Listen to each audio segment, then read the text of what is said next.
अशोक यादव जी, ये बताइए, मठाधीश बांटेंगे और काटेंगे, क्या मतलब है इससे? स्पष्ट क्लियर बोलिएगा प्लीज।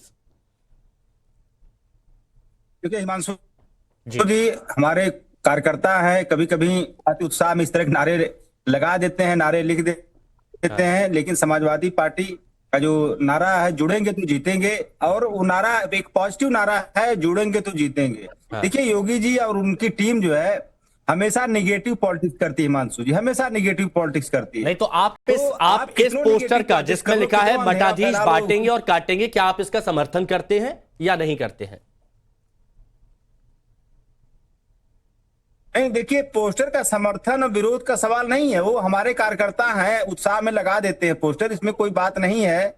लेकिन हमारा जो थीम है जुड़ेंगे तो जीतेंगे। हाँ। और देखिए एक पॉजिटिव सोच हमारी है हिमांशु जी, हमेशा समाजवादी पार्टी लोगों को जोड़ने में विश्वास करती है, और भारतीय जनता पार्टी खासतौर से योगी सरकार हमेशा तोड़ने में, काटने में, मारने में, इन्हीं सब चीजों में विश्वास करती है। अब जिस तरह से मुख्यमंत्री जी की भाषा और सब चीजें आप देखते होंगे, सुनते होंगे, कहीं से आपको लगता है कि एक संवैधानिक पद पे बैठे हुए व्यक्ति को ऐसी भाषा का इस्तेमाल करना चाहिए क्या? लेकिन अच्छा अशोक जी, देखिए मेरे को आजकल समझ में नहीं आ रहा अशोक जी कि आप क्लियर कट जवाब क्यों नहीं देते। सुनिए ना अशोक जी, मेरे को समझ में नहीं आ रहा आप क्लियर कट जवाब क्यों नहीं देते हैं, क्योंकि जब अखिलेश यादव भी मठाधीश शब्द का इस्तेमाल करते हैं और सीधे सीधे योगी आदित्यनाथ पर सवाल खड़े करते हैं, तो ऐसे में उनसे कार्यकर्ता सीखेंगे, और वो इसीलिए शायद ये पोस्टर भी लगा रहे हैं कि मठाधीश बांटेंगे और काटेंगे। अब मुझे बस एक बात आपसे जाननी है, बस एक बात आपसे जाननी है, बटेंगे तो कटेंगे और मठाधीश बांटेंगे और काटेंगे, इसमें अंतर क्या है, क्या आप समझ पा रहे हैं? देखिए अब अंतर समझने का काम आप लोगों का है, आप लोग अंतर समझिए, लेकिन जो थीम है भाजपा की बटेंगे कटेंगे, ये थीम जो निगेटिव थीम है हिमांशु जी। कैसे? और इस तरह की जो निगेटिव नारे, हमें नहीं लगता है कि महाराज राष्ट्रीय जी ने कहा कि इस तरह के नारे आजादी के बाद से कभी इस देश में नहीं लगाए गए, काटने मारने वाले। अरे मेरे को एक बात बताइए, आपका अगर आप बोल रहे हैं जुड़ेंगे तो जीतेंगे, आप कह रहे हैं जुड़ेंगे तो जीतेंगे, जुड़ेंगे तो जीतेंगे, बटेंगे तो कटेंगे, तो इसमें पॉजिटिव नेगेटिव कहां से आता है? बस ये मेरे को स्पष्ट बता दीजिए। देखिए हिमांशु जी, जिस परिप्रेक्ष्य में ये नारा लगाया जा रहा है माननीय मुख्यमंत्री जी के द्वारा, बटेंगे तो कटेंगे, ये नारा अपने आप में निगेटिव नहीं है क्या? आप किसको बांटने की बात कर रहे हैं और किसको जोड़ने की बात कर रहे हैं, पहले तो ये समझने की जरूरत है। अब किसको काटने की बात कर फिर रहे हैं? आप वही बात, आप वही सुन रहे हैं जो आप सुनना चाहते हैं। यहां पर एकजुटता की बात की जा रही है, जो आरएसएस हमेशा से करती है, ये एकजुटता की बात की जा रही है ना, कि बटेंगे तो कटेंगे, तो एकजुट रहना है। अब आप कह रहे हैं कि बांटने की बात कर रहे हैं, काटने की बात कर रहे हैं, तो यहां नेगेटिव आप पहुंचा रहे हैं, ये आपको मानना पड़ेगा अशोक यादव जी।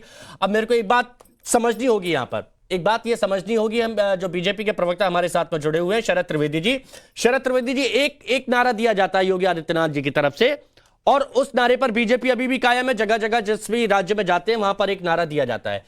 लेकिन समाजवादी पार्टी की तरफ से हर दिन कुछ नए नारे निकल के सामने आ रहे हैं, उसके पीछे की वजह आप क्या समझते हैं? हिमांशु जी देखिए, भारतीय जनता पार्टी का एक ही नारा है, सबका साथ, सबका विकास, सबका विश्वास। और इनका जो नारा है पीडीए को एक करेंगे, ये अपने आप में ही बांटने का नारा है, क्योंकि पीडीए का मतलब जो जहां तक मुझे मालूम है पिछड़ा, दलित और अल्पसंख्यक है। हाँ। इसमें अगड़े कहाँ हैं और इसमें आदिवासी कहाँ हैं, ये बता दें। हो सकता है मुझे नहीं उतना ज्ञान है, क्योंकि इनकी अपनी पार्टी का नारा है, तो इसमें ये दो कहाँ हैं? हम तो कह रहे हैं सबका साथ, हम 25 करोड़ की बात कर रहे हैं, देश में 1,40,000 करोड़ की बात कर रहे हैं, हमने किसी को बांटने की बात नहीं करी है।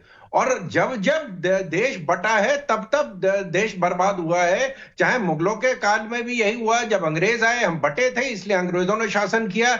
आज आप देखें इजराइल, जहां पे कि जो लोग 60 लाख, जब ये लोग बटे थे 60 लाख जर्मनी में जिंदा जला दिए गए थे, आज एक है, तो देख लीजिए क्या हो रहा है।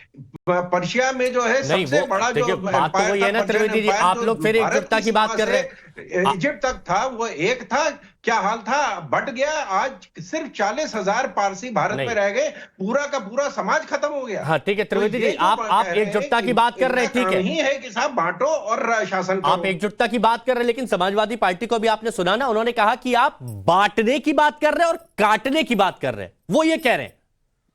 नहीं, हम कह रहे हैं बटेंगे तो हम कटेंगे, हम किसी और को काटने की बात नहीं कर रहे हैं। हाँ। हम कह रहे हैं हम कटेंगे। अच्छा। आप देखें, पाकिस्तान में साफ हो गए, बांग्लादेश में हाफ हो हिमांशु गए। जी, देखिए, ये हम बटे हाँ। थे, इनके हम नारे कटे की थे। हम तो किसी दूसरे को टाइम नहीं काटने की टाइम बात पे कर इनके रहे लोग बोलते हैं, किसी का धर्म बदलने की बात नहीं अभी कर रहे हैं, हेमंत किसी देश पे बिस्वा कब्जा शर्मा ने करने क्या की बात बोला? नहीं कर रहे आपने हैं। इनका हम बयान अपनी सुना? सुरक्षा की अगर बात कर रहे हैं, आपका अपनी बयान रक्षा करवा की दें तो बात बड़ी करें। मेहरबानी हमारा होगी समाज आपकी। आप बोल चाहे दीजिए। जो हो। हेमंत बिस्वा शर्मा ने क्या बोला? आप बोल दीजिए। बटेंगे तो उन्होंने एक्सप्लेन किया था।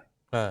शरद जी, अभी हेमंता बिस्वा शर्मा आपके मुख्यमंत्री जो बटेंगे कटेंगे को कैसे डिकोड किया, आपने सुना उनकी भाषण? बोलिए। अभी आपने मिथुन चक्रवर्ती का भाषण सुना था कि नहीं सुना था? तो आपके लोग उस नारे का डिकोड कर रहे हैं बटेंगे कटेंगे तो, और समाज भी देख रहा है कि आपकी सोच उस नारे के पीछे क्या है। ये हम नहीं बता रहे हैं, ये आप ही के लोग मंचों पे बता रहे हैं। शरद जी, आप उठा के देखिए, हेमंत बिस्वा शर्मा जी का भाषण उठा के देख लीजिए, मिथुन चक्रवर्ती जी का भाषण उठा के देख लीजिए। ठीक है, तुरंत जवाब देता हूं, फिर आगे बढ़ता हूं। और भी मेहमान है। हाँ बोलिए शरद जी, जवाब दीजिए। दिखाना चाहती है अरे आप खुलकर बांटने वाली लाइन आप लोगों ने पकड़ रखी है। हर राज्य में यही एक्सपेरिमेंट कर रहे हैं। चक्रवर्ती जी आपके नेता नहीं है, आप अपने नेता की बात करिए जो कह रहे हैं पीडीए को इकट्ठा करेंगे।